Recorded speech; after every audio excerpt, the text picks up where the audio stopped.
कबीर हमारा कोई नहीं, कबीर हमारा कोई नहीं, हम काहू के नाई, पार पहुँचे नाव जो मिलके बिछुरी जाए। देह धरे का दंड है सब काहू को, देह धरे का दंड है सब काहू को, ज्ञानी भुगते ज्ञान से अज्ञानी भुगते रोए। मन मैला तन उजला, मन मैला तन उजला, बगुला कपटी अंग, तासो तो कौआ भला, तन मन एक ही रंग। सत श्री अकाल भाइयों और बहनों, आज हम आपके सामने अपनी लिखी हुई पुस्तक सिख गुरु गाथा से उद्धृत प्रसंग द्वितीय गुरु गुरु अंगद देव जी महाराज की कथा, जीवन परिचय और गुरु नानक जी से भेंट प्रस्तुत करने जा रहे हैं। यदि ये कथाएं आपको पसंद आती है तो आप कृपया YouTube पर हमारे चैनल गणेश तिवारी नेश, जिसकी स्पेलिंग पीछे फ्लैश पर अंकित है, सब्सक्राइब करें और बेल आइकन को अवश्य क्लिक करें। प्रस्तुत है सिख गुरगाथा की कथा, जीवन परिचय एवं गुरु नानक जी से भेंट। गुरु नानक ने लैला जी को, गुरु नानक ने लैला जी को अपना शिष्य बनाया है, और अंक में भर कर इनके तन को दिव्य बनाया है। फेरूमल थे पिता आपके, फेरूमल थे पिता आपके, दया कौर थी माँ इनकी, जन्म लिया मत्ते सराय में, खीवी पत्नी थी इनकी। देवी चंद ससुर थे इनके, देवी चंद ससुर थे इनके, जो खडूर में रहते थे, इसी गांव में पत्नी के संग गुजर आप जी करते थे। बाबर ने माते सराय को, बाबर ने माते सराय को जमींदोज कर डाला था, आसुयाल नाने अपना डेराया कर डाला था। दासू दातू इसी गांव में, दासू दातू इसी गांव में, पुत्र आपके जन्म लिए, खीवी माँ का नेह प्राप्त कर इस माटी में बड़े हुए।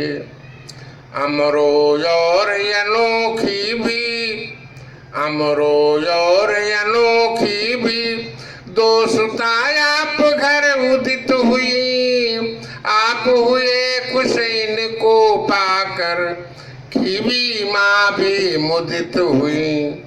भरा पूरा परिवार आपका, भरा पूरा परिवार आपका, इनका पोषण करते थे, और साथ में माँ दुर्गा को अवसर पाकर भजते थे। हृष्ट पुष्ट थे ये शरीर से, हृष्ट पुष्ट थे ये शरीर से, शांत भाव था पर इनमें, सुंदर से आकर्षक तन था, द्वेष नहीं था पर दिल में। जोधा से एक बार आपने, जोधा से एक बार आपने गुरु नानक का वचन सुना,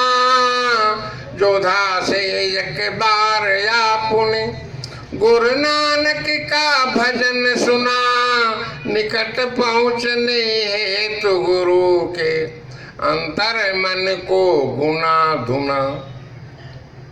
इनको गुरु की चाहत थी, इनको गुरु की चाहत थी, ये गुरु दर्शन के हेतु चले। लिया मशविरा कीवी से, ये मित्रों से भी मिले जुले। करतापुर था निकट किंतु डग, करतापुर था निकट किंतु डग नहीं उठाए उठता था। लगता था ज्वर का प्रभाव है, इसीलिए तन दुखता था। लैना जी अब वही मार्ग में, लैना जी अब वही मार्ग में घनी घास पर लेट गए। लगता था अब मिलन असंभव, यही सोच कर दुखी हुए। दर्द बहुत था इनके तन में, दर्द बहुत था इनके तन में। नानक जी का नाम लिया, बरबस आंखें बंद हुई। तब तन ही मन में नमन किया।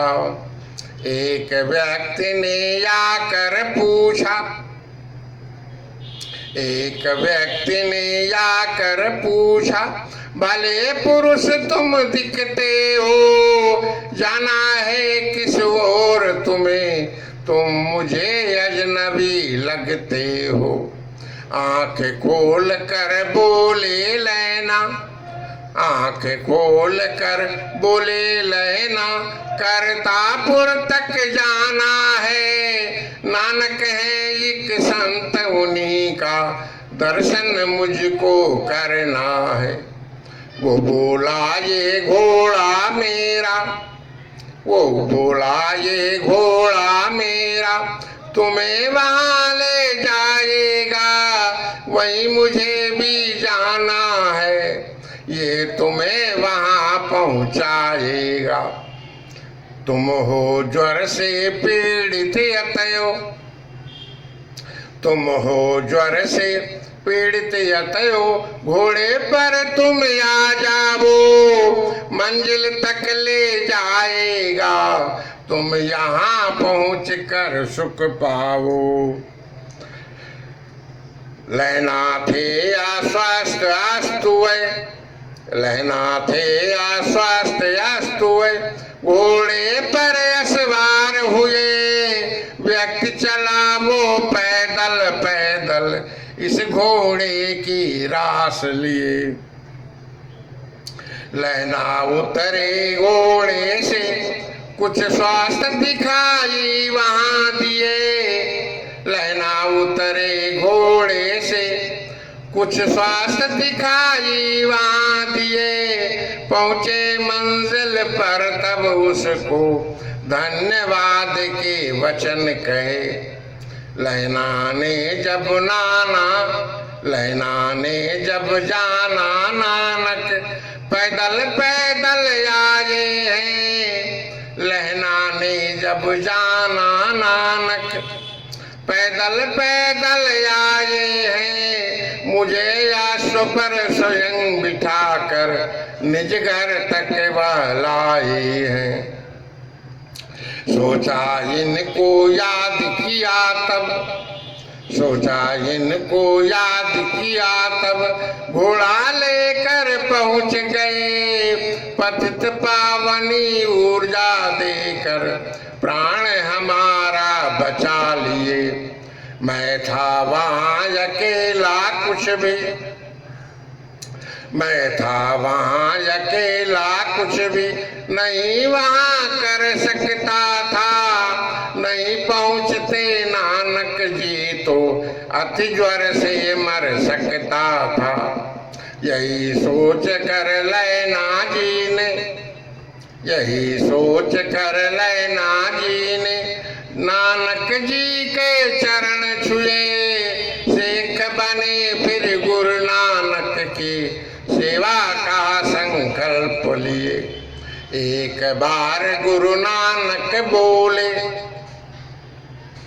एक बार गुरु नानक बोले, समय नहीं अब खोना है, कपड़े गंदे हुए हमारे, इन्हें रात में धोना है।